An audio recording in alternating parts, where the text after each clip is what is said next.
आप देख रहे हैं आज तक, आपके साथ हूं मैं नेहा बातम। इस वक्त की बड़ी खबर के साथ शुरुआत करेंगे। अभिनेत्री ऐश्वर्या राय बच्चन को समन भेजने के बाद दिल्ली उन्हें तलब किया गया है। वो ईडी के दफ्तर पहुंच चुकी हैं दिल्ली में, जहां पर उनसे पूछताछ की जा रही है। मेरे सहयोगी दिव्येश इस वक्त तमाम जानकारी के साथ जुड़े हुए हैं। दिव्येश, ऐश्वर्या अकेले पहुंची हैं या अभिषेक बच्चन भी उनके साथ है?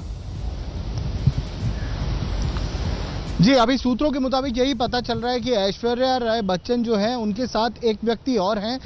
उनकी आइडेंटिटी अभी तक पता नहीं चल पाई है कि वो कौन व्यक्ति हैं जो उनके साथ ईडी के दफ्तर पहुंचे हैं, पर ऐश्वर्या राय बच्चन जरूर पहुंच चुकी हैं और अभी फिलहाल बहुत ही थोड़ी देर में उनसे पूछताछ, थोड़ी देर पहले उनसे पूछताछ शुरू की गई है।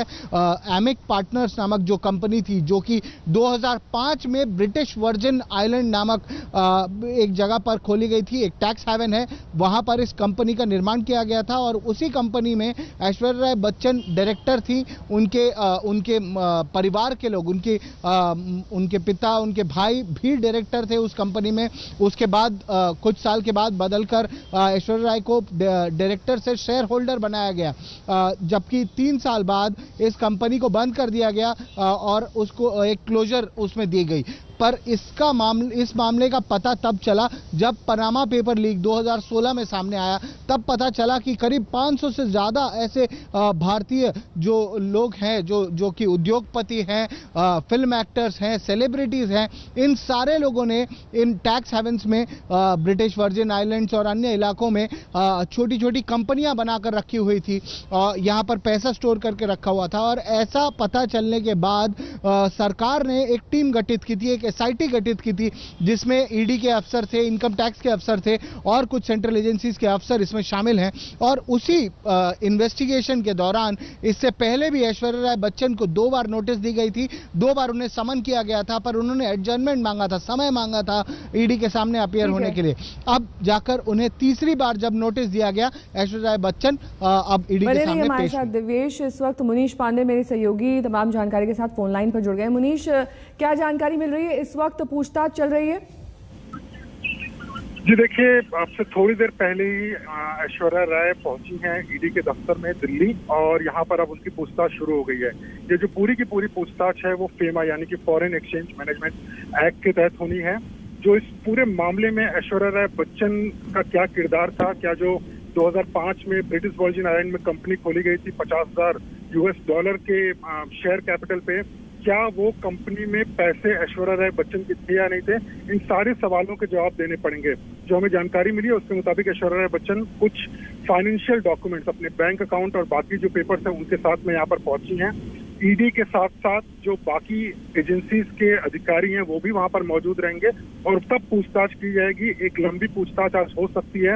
इसके पहले 2 बार उनको समन किया गया था, लेकिन वो तब ईडी के सामने पेश नहीं हुई थी। आज उनकी पेशी हुई है और कहीं ना कहीं ये माना जा सकता है कि आज की पेशी काफी अहम है, क्योंकि देखिए मामला भले से ही पुराना हो, लेकिन इसमें बच्चन परिवार पनामा पेपर्स के बाद में विवादों में आया था। अभिषेक बच्चन, अमिताभ बच्चन का नाम भी आ चुका है और अब ऐश्वर्या राय बच्चन को समन कर ईडी में बुलाना और वहां पर पूछताछ होना अपने आप में काफी अहम है। तो कुल मिलाकर एक लंबी पूछताछ देखी जा सकती है आज। और ऐश्वर्या राय बच्चन थोड़ी देर पहले ही ईडी दफ्तर में है और यहाँ पर पहले से ही जो अधिकारी हैं वो मौजूद हैं सवालों की एक फहरिस्त लेकर, और अब सवालों का सिलसिला शुरू हो चुका है और थोड़ी देर में ये पता चल जाएगा कि आखिरकार ये पूछताछ कितनी लंबी चलेगी और क्या ऐश्वर्या राय बच्चन को दोबारा भी यहाँ पर आना पड़ेगा, क्योंकि उन्होंने जो उनकी पेशी हुई है वो लगभग 2:30 बजे हुई है और 2:30 बजे के बाद में काफी समय बचता नहीं है पूछताछ के लिए, क्योंकि शाम हो जाएगी। इस वजह से उम्मीद जताई जा सकती है कि अगली बार भी उनको एक बार और पूछताछ के लिए यहाँ पर आना पड़ सकता है। जी साथ ही मुनीश, जिस तरीके से आप भी जानकारी दे रहे हैं, बड़ी बड़ी हस्तियों के नाम इस पनामा पेपर लीक मामले से जुड़े थे, जिसमें कईयों को समन भेजा जा चुका है, कईयों का अभी नंबर बाकी है। उसमें एक कड़ी ऐश्वर्या राय और उनके पति से भी जुड़ती है। अभिषेक बच्चन से तो पहले पूछताछ हो चुकी है, लेकिन क्या एक बार फिर उनको बुलाए जाने की लिए ईडी समन भेजेगा? जी देखिए, ईडी साफ तौर पे ये कह रहा है कि ये मल्टी एजेंसी प्रोब है, यानी कि इसमें ईडी, प्रवर्तन निदेशालय के अधिकारियों के अलावा इनकम टैक्स के अधिकारी भी इसमें जांच कर रहे हैं। जांच जो है वो 2 दिशा में है। पहली चीज, क्या उन कंपनियों के जरिए टैक्स जो आयकर होता है उससे बचाने की कोशिश की गई थी, और दूसरा जो विदेशों में कंपनियां थी, इन कंपनियों में क्या इन्होंने खुद के पैसे लगाए हुए थे और क्या उसके लिए आरबीआई की परमिशन ली थी या नहीं ली थी। ये दो हिस्सों में जांच है, तो बात सिर्फ ईडी तक नहीं रहती है, बात इनकम टैक्स और बाकी जांच एजेंसियों पर भी रहती है। उम्मीद यही जताई जा रही है कि जो पूछताछ है वो एक लंबी होगी आज ऐश्वर्या राय बच्चन की। और जैसा आपने अभिषेक बच्चन की बात की, तो उनको भी समन किया गया था इस मामले में, लेकिन ये पूछताछ एक बार में खत्म नहीं होगी, क्योंकि एक बार में उन्हें कुछ जानकारी मिलती है, उसके बाद में सबूतों से उसका मिलान होता है और दोबारा फिर उनको उसी के आधार पर बुलाया जाता है। अब ये देखना होगा कि इस मामले को लेकर राजनीति तो पहले से ही शुरू हो चुकी है, लोगों ने आरोप प्रत्यारोप लगाना शुरू कर दिया है, लेकिन एजेंसियां जो हैं उनका ये कहना है कि वो सबूतों के बिना पर पूछताछ कर रही हैं और आगे आने वाले समय में अभिषेक बच्चन और साथ साथ ऐश्वर्या राय बच्चन को दोबारा भी पूछताछ के लिए बुलाया। बने रहिए हमारे साथ मुनीश, आपके पास लौटेंगे, जानकारी लेंगे, लेकिन इस बीच देवेश मेरे सहयोगी तमाम जानकारी के साथ जुड़े हुए हैं। देवेश, मुनीश भी जानकारी दे रहे हैं कि जरूरी नहीं है कि आज पूछताछ खत्म हो जाए, दोबारा भी आना पड़ सकता है ऐश्वर्या राय बच्चन को। ऐसे में उनकी एक लंबी चौड़ी टीम भी होगी जो उनके साथ मौजूद होगी इस वक्त। जी, आपको बता दें कि जैसा कि अभी अभी हमें सूत्रों से पता चला है कि ऐश्वर्या राय बच्चन के साथ ईडी के दफ्तर दिल्ली में एक व्यक्ति पहुंचे हैं। उनकी आइडेंटिटी अभी तक पता नहीं चल पाई है कि कौन वो व्यक्ति हैं, पर वो उनके साथ ईडी के दफ्तर पहुंचे हैं।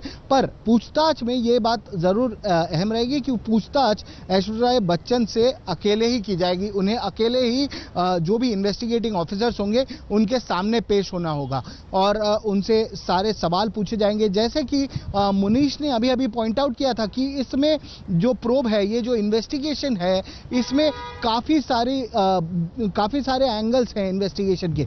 इसमें एक बहुत ही अहम एंगल है जो है ब्लैक मनी एक्ट का। तो ब्लैक मनी एक्ट के तहत जो इनकम टैक्स के अफसर होंगे वो ब्लैक मनी एक्ट की तरफ फोकस करेंगे कि ब्लैक मनी कहीं ये जो कंपनियां वहां पर बनाई गई, टैक्स हेवन जो थे, ब्रिटिश वर्जिन आइलैंड जैसे देशों में जो कंपनियां बनाई थी इन्होंने, कहीं यहां से पैसे बचाकर, यहां के टैक्सेस बचाकर वहां पर इन्वेस्ट तो नहीं किया जा रहा था, तो उसका प्रोब किया जाएगा। तो ब्लैक मनी के तहत एक इन्वेस्टिगेशन चलेगी। इसके अलावा जो फेमा है, फॉरेन एक्सचेंज मैनिपुलेशन एक्ट, तो उसके तहत भी इन्वेस्टिगेशन चलेगी। आप जब भारत का पैसा बाहर लगाते हैं तो उसके लिए भी आपको बहुत सारे परमिट्स लेने पड़ते हैं, बहुत सारी परमिशन लेनी पड़ती है। तो क्या उन सारे वो सारे परमिशन लिए गए थे? क्या फेमा का किसी तरीके से उस रूल का वायलेशन हुआ था? ये जांच करेगी ईडी, और ईडी के अफसर इस बारे में जांच करेंगे क्योंकि ये उनके एजेंसी के परव्यू के तहत आता है। फेमा की जांच ईडी करती है। तो ये दो तरीके की जांच है जो चलेगी। तो हो सकता है कि उन्हें फिर से बुलाया जाए। आज शायद ईडी के अफसर उनसे पूछताछ करें और फिर अगली बार इनकम टैक्स के अफसर जो कि एसआईटी के मेंबर हैं वो उनसे पूछताछ करें। तो ये दो तरफा प्रोब है जो दो डायरेक्शन में जाएगा और ये दोनों ही एंगल प्रोब किए जाएंगे। फेमा और ब्लैक मनी एक्ट, इन दोनों के तहत इन्वेस्टिगेशन होगी। जो समन इशू हुआ है वो फेमा के तहत हुआ है, पर इन्वेस्टिगेशन का दायरा बहुत बड़ा है क्योंकि उनकी कंपनी फॉरेन में पाई गई है, एक टैक्स हेवन में पाई गई है। तो अक्सर ऐसा होता है कि लोग अपना पैसा छुपाने के लिए, अपने पैसे को, अपने टैक्स को बचाने के लिए, अपने ब्लैक मनी को छुपाने के लिए ऐसी कंपनियां ऐसे देशों में बनाते हैं जो टैक्स हेवन देश होते हैं, जैसे ब्रिटिश वर्जिन आइलैंड्स है। वहां पर ऐसी कंपनी का निर्माण करते हैं जहां पर वो इन्वेस्टमेंट कर ऐसे शेयर होल्डर बनते हैं या डायरेक्टर्स बनते हैं। तो वो ये प्रोब का पूरा यही इन्वेस्टिगेशन का पूरा दायरा रहेगा और ये पता लगाने की कोशिश ये एसआईटी करेगी।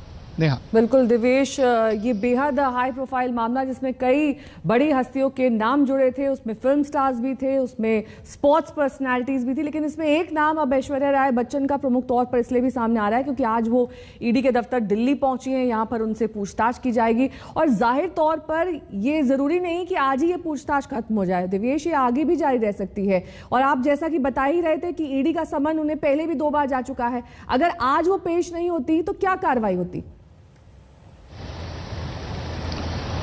जी, आज अगर ऐश्वर्या राय बच्चन पेश नहीं होती, तीसरे समन के बाद भी अगर पेश नहीं होती, तो जो एजेंसी है उनके पास कोर्ट का दरवाजा खटखटाने के अलावा कोई और रास्ता नहीं बचता। तो वो कोर्ट द्वारा वारंट इशू करवाते और उस वारंट के तहत फिर ऐश्वर्या राय बच्चन को एजेंसी के सामने पेश होना होता। तो क्योंकि फेमा एक ऐसे एक्ट है, उसके अंदर गिरफ्तारी नहीं होती है, पर उसके बावजूद कोर्ट एक ऑर्डर इशू कर सकती है, वारंट जरूर इशू कर सकती है।